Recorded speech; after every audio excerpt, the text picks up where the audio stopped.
को जयराम महतो को ये बड़ा झटका है। जिस तरीके से टाइगर की बात हो रही थी तो टाइगर की दहाड़ नतीजे आते आते कम हो गई। इंडिया ब्लॉक और इंडिया बस इन दोनों को ही उन्होंने वोट किया, अदर्स को वोट नहीं किया। जयराम महतो ऑफ कोर्स काफ़ी अच्छी कैंपेनिंग की थी कि वो भले अपनी सीट हार जाएं, लेकिन इस जीत में हेमंत सोरेन और कल्पना सोरेन दोनों का बहुत बड़ा योगदान है।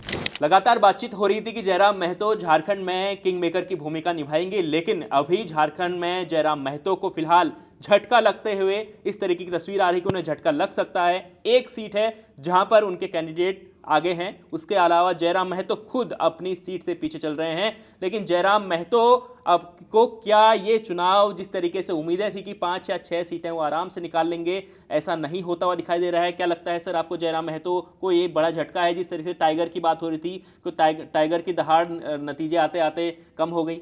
देखिए, झारखंड के नतीजे बिल्कुल जो आए हैं बहुत ज़्यादा, मुझे जैसे महाराष्ट्र के नतीजे चौंकाने वाले हैं, झारखंड के भी हैं। 81 सीटों पे अभी जो अपने पास जो ये है उसमें बीजेपी 29 पे आगे है, बीजेपी प्लस मतलब, और झारखंड मुक्ति मोर्चा प्लस जिसमें कांग्रेस आरजेडी है वो एक 51 पे आ गए। अदर्स के पास केवल एक सीट। इससे बिल्कुल क्लियर मैसेज दिया है झारखंड की जनता ने कि वो इंडिया ब्लॉक और इंडिया बस इन दोनों को ही उन्होंने वोट किया, अदर्स को वोट नहीं किया।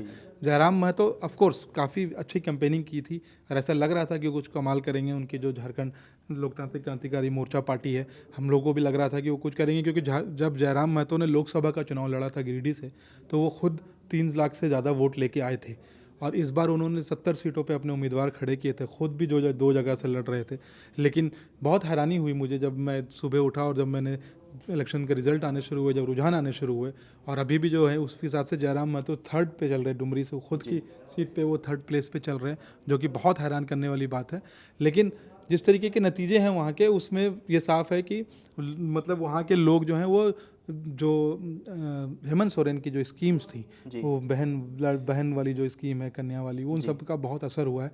और कहीं ना कहीं बीजेपी को भी उसका भारी नुकसान उठाना पड़ा है। और जयराम महतो के लिए भी मतलब एक आप कह सकते हैं कि एक लेसन है राजनीति में। देखिए, राजनीति में हार जीत राजनीति का एक हिस्सा वोट है वो आदिवासियों का है। आदिवासियों का बड़ी मान सकते हैं जेएमएम के पास वापस चले मुझे लगता है हेमंत सोरेन को जो अरेस्ट जो हुआ उनका, वो जो जेल में गए, और उसका जो एक इमोशनल जो कनेक्ट उन्होंने किया, उनकी वाइफ जो कल्पना सोरेन ने, जब पहले उनको कोई नहीं जानता था, हेमंत सोरेन के जेल जाने के बाद वो बाहर आई और उन्होंने कैंपेनिंग की। हालांकि कल्पना अपनी सीट से पीछे चल रही हैं, लेकिन इसमें कोई शक नहीं है कि वो भले अपनी सीट हार जाएं, लेकिन इस जीत में हेमंत सोरेन और कल्पना सोरेन दोनों का बहुत बड़ा योगदान है। हो सकता है कि आदिवासियों को उनकी अस्मिता पे उनको चोट लगी है, उनको लगा है कि हमारे लीडर के साथ नाइंसाफ़ी हुई है। क्योंकि आप अगर देखें तो जब हेमंत सोरेन बाहर आए और उसके बाद जब पार्टी टूटी, चंपई सोरेन कोल्हन के जो टाइगर कहे जाते हैं वो गए। कोल्हन का जो इलाका है, मैं दर्शकों को बता दूं, 14 सीटें वहाँ पे हैं जो प्योरली सबकी सब सीटें आदिवासी डोमिनेटेड हैं, और वहाँ पे कोल्हन के टाइगर कहे जाते हैं ये चंपई सोरेन। लेकिन बीजेपी वहाँ के 14 सीटों में भी 1, 2 या 3 पे ही बढ़त बनाती दिख रही है, जबकि बीजेपी को उम्मीद थी कि वो 7 से 8 सीटें लाएंगी।